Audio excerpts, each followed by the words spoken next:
कौनैन का मुख्तार खुदा तुमको बनाया, कौनैन का मुख्तार खुदा तुमको बनाया, उम्मत की निगाहबान खुदा तुमको बनाया, उम्मत की निगाहबान खुदा तुमको बनाया। तकबीर में कलमा में नमाज़ू में अदा में, तकबीर में कलमा में नमाज़ू में अदा में, है नाम इलाही से मिला नाम मोहम्मद, है नाम इलाही से मिला नाम मोहम्मद। फरमाते ये आदम को मुझे खुल्दो तोरी में, फरमाते ये आदम को मुझे खुल्दो तोरी में, लिखा हुआ तू बाप मिला नाम मोहम्मद, लिखा हुआ तू बाप मिला नाम मोहम्मद। आशिक हो बिरादर शहंशाह दो आलम, आशिक हो बिरादर शहंशाह दो आलम, मिश्को से ज़ियादा मुबारक जिसका पसीना, मिश्को से ज़ियादा मुबारक जिसका पसीना।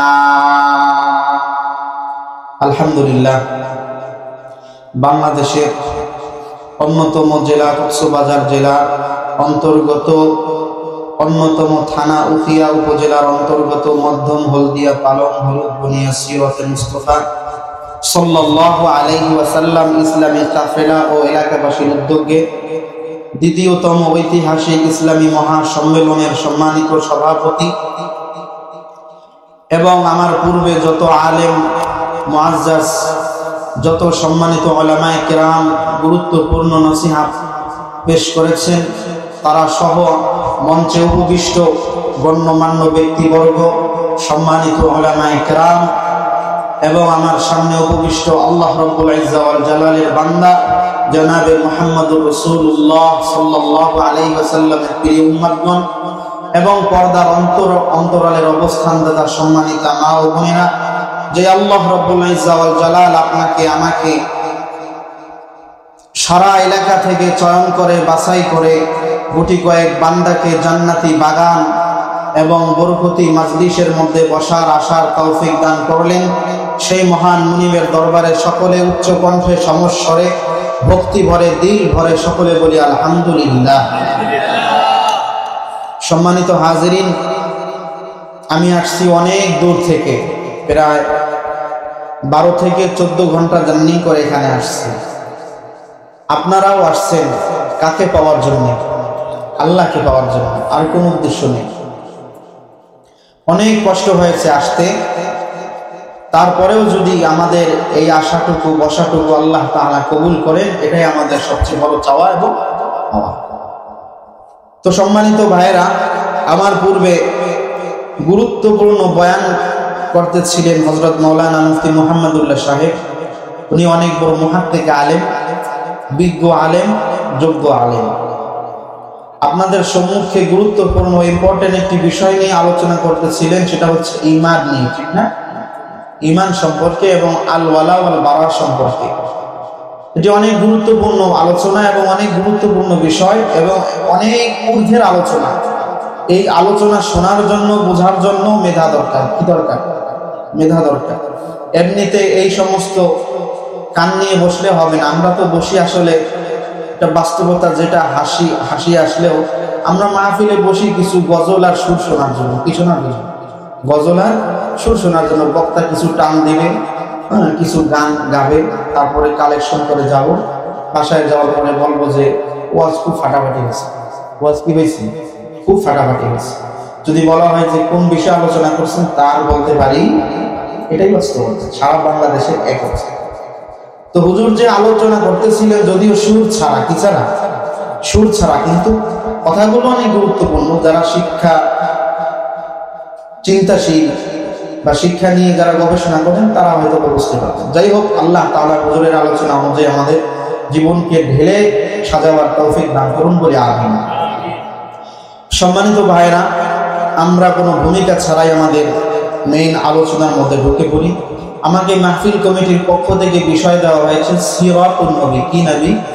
সিরাতুন নবী। যেহেতু সিরাতে মুস্তাফা ইসলামী কাফেলা, এরকম কাফেলা বাংলাদেশে খুব কম। বাংলাদেশে খুব কি কম। অনেক গুরুত্বপূর্ণ একটি কাফেলা সিরাতে মুস্তাফা।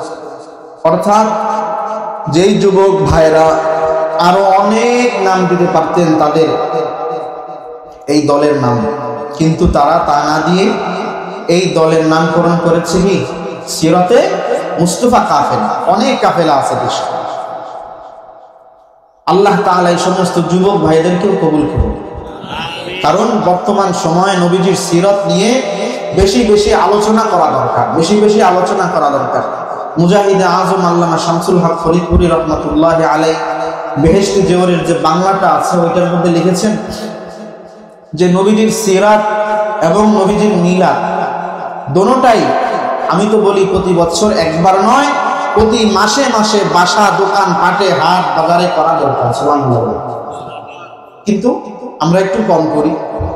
যারা বেদাতি আছে তারা একটু মিলাদ নিয়ে পড়ে থাকে। তো আমাদেরও উচিত বেশি বেশি সিরাত এবং মিলাদ কি করা, আলোচনা করা। এটা এখন বর্তমানে খুব কম হয়। অনেক তাফসীর মাহফিল হয়। আগে হয়তো আমরা শুনেছি 20 বছর আগে নাকি 10 দিন ব্যাপী, 20 দিন ব্যাপী সিরাত মাহফিল হইত। এখন এটা কমে গেছে। যাই হোক, সিরাত নিয়ে আলোচনা করা বেশি কেন কর্তব্য? কারণ যে যাকে চিনে সে তাকে মানে, যে যার সম্মান যতটুকু বুঝে সে তাকে ততটুকু মানে। এই কারণেই তো রাসূলুল্লাহ সাল্লাল্লাহু আলাইহি ওয়াসাল্লামকে যারা বুঝে না, চিনে না, তারাই কয়েকদিন পর পর রাসূলকে নিয়ে কটূক্তি করে এবং গালিগালাজ করে, ঠিক কি না বলে? যাই হোক, রাসূল সাল্লাল্লাহু আলাইহি ওয়াসাল্লামের পুরা জীবনটাই আমাদের জন্য কি আদর্শ, উসওয়া হাসানা, মডেল।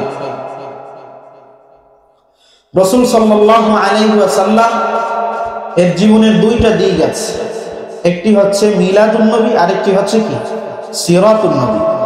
মিলাদুন নবী এবং সিরাতুন নবী দুটোটাই আমাদের জন্য কি আদর্শ। দুটোটাই আমাদের জন্য কি আদর্শ।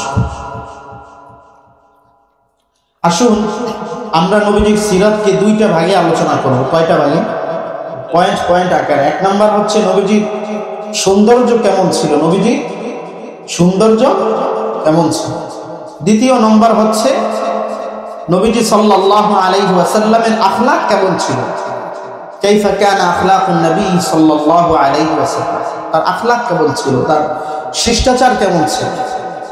আর এই দুইটা দিক হচ্ছে নবীজির সৌন্দর্য, এটি হচ্ছে বাহ্যিক দিক, যেটা আমরা দেখতে পারি। একটা মানুষ খুব সুন্দর, তাকে দেখতে খুব সুন্দর দেখা যায়, কিন্তু তার ভিতরগত দিক, তার চরিত্র কেমন, এটা কি বোঝা যায়? এটা তার সাথে চলাফেরা করলে কি করা যায়? বোঝা যায়। অতএব নবীজির সৌন্দর্য এটা ছিল বাহ্যিক দিক, কিন্তু তার আখলাক, চরিত্র, শিষ্টাচার এটা ছিল তার অভ্যন্তরীণ বিষয়, তার ভিতরের বিষয়। এইটা তার সাথে যারা চলছে তার জীবনী থেকে এটা পাওয়া যায়। এই দুইটা বিষয় আমাদের জন্য জানা খুবই বর্তমান সময় খুব বেশি জরুরি, খুব বেশি আবশ্যকীয় বিষয়। সম্মানিত ভাইরা, রাসূলুল্লাহ সাল্লাল্লাহু আলাইহি ওয়াসাল্লামের সিরাত জানার উপকারিতা, জিক্রে ইলাহি যেমন ইবাদত, জিক্রে হাবিবিও তেমন ইবাদত। সুবহানাল্লাহ। জিক্রে ইলাহি যেমন ইবাদত, জিক্রে হাবিবিও তেমন কি ইবাদত। আল্লাহ পাকের জিকিরের মাজলিসের যত গুরুত্ব, তার হাবিব সাল্লাল্লাহু আলাইহি ওয়াসাল্লামের জিকির, আলোচনা, সিরাতের মাহফিলগুলোর তেমনই গুরুত্ব। সুবহানাল্লাহ। কারণ যাকে না চিনলে আল্লাহর হুকুম মানা যাবে না, যার কথা না জানলে আল্লাহকে চিনা যাবে না। এই কারণে এই মাজলিসে বসার সঙ্গে সঙ্গে সকলের সগীরা গুনাহগুলো মাফ হয়ে যায়। লা ইয়াকউদু কওমুন ইয়াযকুরুনাল্লাহ ইল্লা হাফাতুহুমুল মালায়েকা, সঙ্গে সঙ্গে সকলের গুনাহগুলো মাফ হয়ে যাবে। যদি নবীজির মান সম্মানের জন্য, ইজ্জতের জন্য কেউ মিছিল করে থাকে, প্রত্যেকটা কদমে কদমে 700 করে নেকি লেখা হবে। সুবহানাল্লাহ। যেমন গতকালকে বাইতুল মুকাররম থেকে মিছিল বের হয়েছে, তাদের প্রত্যেকের আমল নামায় প্রত্যেক কদমে কদমে কি হয়েছে? 700 করে নেকি আল্লাহ তাআলা দিয়ে দিয়েছে। এই কারণে এই মাজলিসের গুরুত্ব কম না বেশি? অনেক বেশি। জিক্রে ইলাহি যেমন ইবাদত বললাম না, জিক্রে হাবিবি তেমন ইবাদত। আসুন রাসূলুল্লাহ সাল্লাল্লাহু আলাইহি ওয়াসাল্লামের বাহ্যিক সৌন্দর্যটা আগে আমরা জেনে নিই, তারপরে কি আখলাকটা জেনে নিই।